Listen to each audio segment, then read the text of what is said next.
Assalamualaikum my friend. Kita dilanjutin di part 2 nya tentang cerita versinya AI Kebun Raya Bogor dan Istana Bogor. Latar belakangnya banyak kisah mistis yang berkembang di Kebun Raya dan Istana Bogor. Salah satunya paling terkenal penampakan Noni Belanda yang berjalan dengan payung muncul di sekitar danau atau halaman istana. Ada juga cerita bahwa patung-patung di Istana Bogor kadang bergeser sendiri di malam hari, atau terdengar suara-suara dari ruangan perpustakaan meski tak ada orang di dalamnya. My friend pernah denger nggak ceritanya Istana Bogor, Kebun Raya Bogor? Tahu dong. Bagi orang Bogor, Istana Bogor Kebun Raya Bogor udah cukup banget terkenal gitu, dan di sana tempat kita olahraga, tempat tamasya, jalan-jalan, suasana sejuk, keren lah tempatnya, tamannya keren. Kita masuk ke ceritanya ya. Tapi kalau teman-teman punya cerita-cerita boleh komen juga ya di komen tentang pengalamannya my friend ke Kebun Raya Bogor. Nggak harus ceritanya mistis, nggak harus cerita-cerita tentang happy, di sananya sejuk, di sana seperti apa, boleh kita berbagi cerita di komen. Kita mulai. Kebun Raya Bogor dan Istana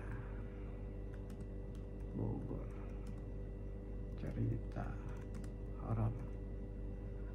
Ini menurut versi AI ya. Kita menurut versi AI nya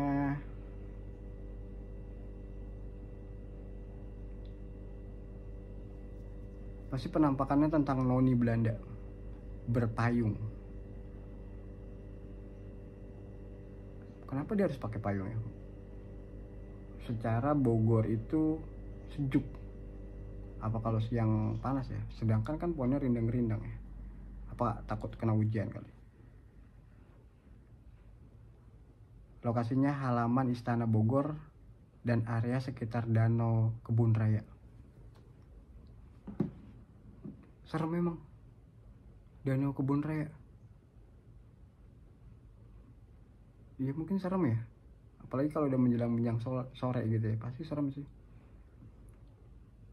Para petugas keamanan istana dan pengunjung Kebun Raya kadang melihat sosok perempuan Belanda zaman kolonial mengenakan gaun putih panjang dan memegang payung kecil, berjalan sendirian saat petang dan malam.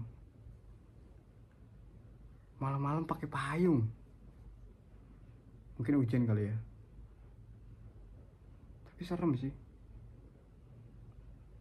Lu bisa ngebayangin gak? Tapi kan Kebun Raya Bogor kan gak buka sampai malam. Kok mungkin pengunjung lihatnya pas petang kali ya. Kalau penjaganya lihatnya pas malam. Yang menyeramkan, sosok ini berjalan perlahan di tepi danau, kemudian menghilang begitu saja.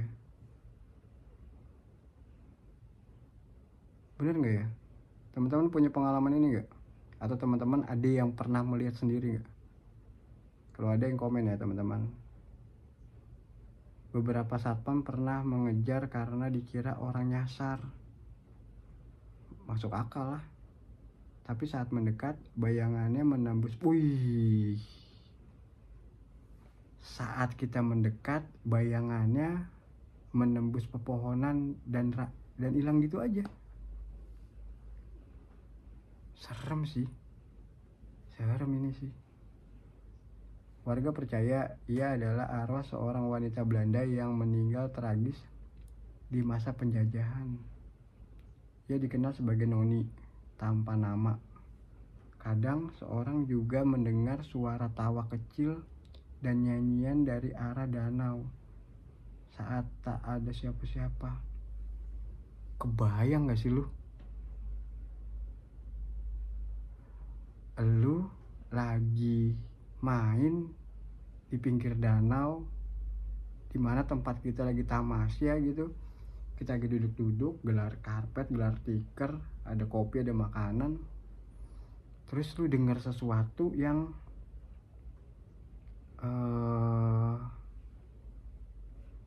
nggak lazim gitu di kuping lu. Lu dengar ada suara ketawa kecil. Terus ada yang nyanyi. Nggak bisa kebayang sih gue. Dan lu lihat dari arah danau itu nggak ada siapa-siapa gitu. Nggak kebayang gue. Terus kedua, patung yang bergeser sendiri di Istana Bogor. Ini patung ya, patung yang gue nggak tahu ya. Ini patung zaman Belanda atau ini udah patung udah pasti berat gitu. Kalau misalnya kursi goyang ya masih enteng lah. Ini patung bisa gerak, wah gila ya. Kekuatan goibnya terlalu besar ini. Kalau itu benar ya, ini kan versi AI. Kalau menurut lo ini kisahnya nyata atau fiktif belaka? Ini karena kan gue cuman bacain versinya AI, cerita-cerita horor di sekitaran Bogor. Patung yang bergeser sendirian di Istana Bogor. Lokasi dalam Istana Bogor. Oh, lokasinya ada di dalam. Kisah ini, di dalam Istana Bogor terdapat beberapa patung marmer loh, berat banget ini, dan perunggu yang didatangkan dari Eropa. Beberapa staf istana mengaku bahwa patung-patung itu kadang berpindah posisi sendiri saat malam hari. Kurang rajin apa? Malam hari tuh bisa pindah-pindahin patung.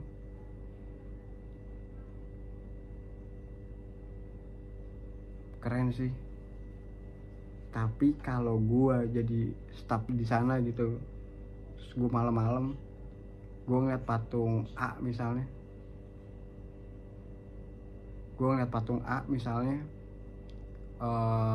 ada di sebelah sini, tiba-tiba dia ada sebelah sana gitu, terus tiba-tiba yang sebelah sana ada sebelah sini.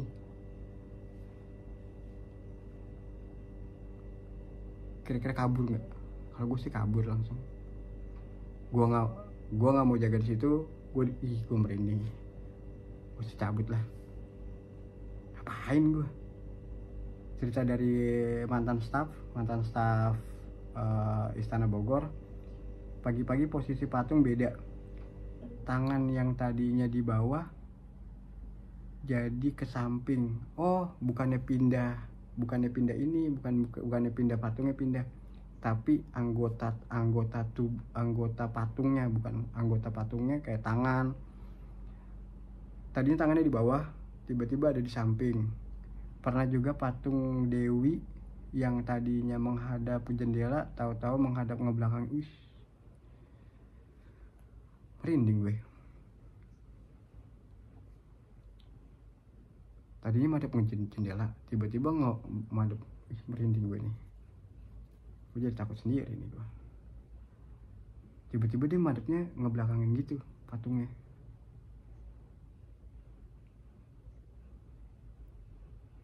Tahu lah.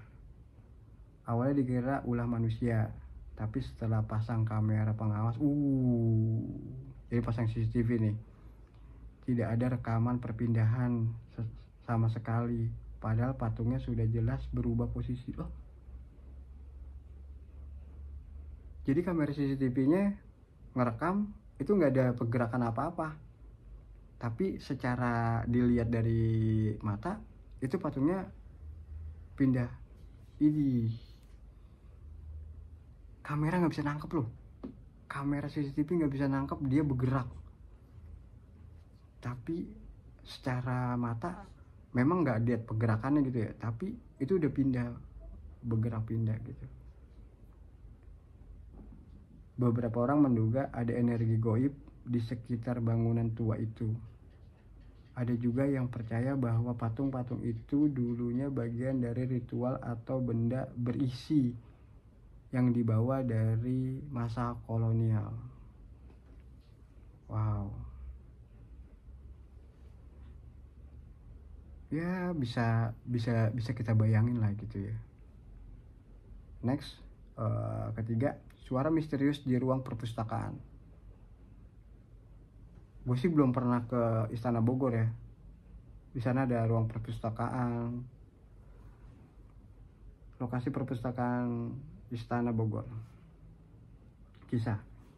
Perpustakaan istana adalah ruangan sunyi yang menyimpan dokumen dan buku tua. Namun kadang terdengar suara halaman buku dibalik sendiri. Ya, lumayan kedengeran lah kalau buku di kebet-kebet gitu, lumayan kedengeran lah. Pernah seorang petugas mendengar suara kursi digeser lalu langkah kaki, padahal dia sendirian. Dia dengar ada suara kursi digeser, terus ada suara jalan, dan dia dengar suara buku. Aktivitasnya lumayan serem sih, tapi gue ngeliat ruhnya pinter gitu. Dia mau baca buku di perpustakaan, dibandingkan gue gitu, baca buku udah mulai malas nih. Makanya gue coba bikin ini biar minat baca gue tumbuh lagi, karena gue baca buku udah mulai malas lagi nih. Gue coba pengen mulai lagi minat baca gue, coba untuk gue galakin lagi seperti dulu. Ketika didekati, tidak ada siapapun. Buku yang tadinya di rak juga sudah terbuka di meja. Wow, tadi ada buku di rak-rak itu, tiba-tiba dia ada di meja, dan itu udah kebuka gitu. Seolah ada yang sedang membacanya. Ya itu dia, keren ruhnya. Makhluk halusnya keren. Dia, gua rasa sih makhluk halusnya tadinya gitu, ini orang intelektual nih, karena dia suka baca nih dia. Beberapa penjaga meyakini ada penunggu di perpustakaan, mungkin arwah pegawai zaman dulu yang masih ingin terus belajar. Ya iyalah, AI aja bilang gitu ya. AI aja bilang gini, mungkin arwah pegawai zaman dulu yang masih ingin terus belajar. Come on man, kita yang masih hidup, kita harus terus belajar gitu. Belajar itu ya sampai tua nanti gitu. Jangan pernah merasa cukup atau menyimpan rahasia sejarah. Keren. Fakta tambahan, Istana Bogor dibangun sejak abad ke-18. Wow, masa penjajahan Belanda, sudah ratusan tahun usianya. Bangunan dan pohon-pohon tua di sekitar sana. Bangunan itu udah dari abad 18, sudah ratusan tahun. Pohon-pohonnya juga udah ratusan tahun. Keren ya. Kebun raya menyimpan banyak makam tua, termasuk makam bangsawan dan pejabat kolonial. Oh, ada makamnya ya? Oh, baru tahu ya. Konon katanya Presiden Soekarno pun pernah mengalami kejadian goib saat tinggal di istana. Ya pastilah, kalau tinggal di istana pasti ada kejadian-kejadian. Ya kalau tinggal di tempat kayak gitu ya mungkin ngalamin lah, ada suara-suara, dengar suara jalan, mungkin lah ya, ada suara-suara yang nggak lazim gitu, aneh-aneh mungkin. Ceritanya sampai situ aja, cerita tentang Istana Bogor. Kita next ke cerita masih di sekitar Bogor. Kemarin Paledang, hari ini Kebun Raya Bogor. Terus next kita cerita tentang di Gunung Kencana. Terus ikutin channel gue ya, kita cerita-cerita horor melalui versi AI. Terima kasih. Wassalamualaikum warahmatullahi wabarakatuh.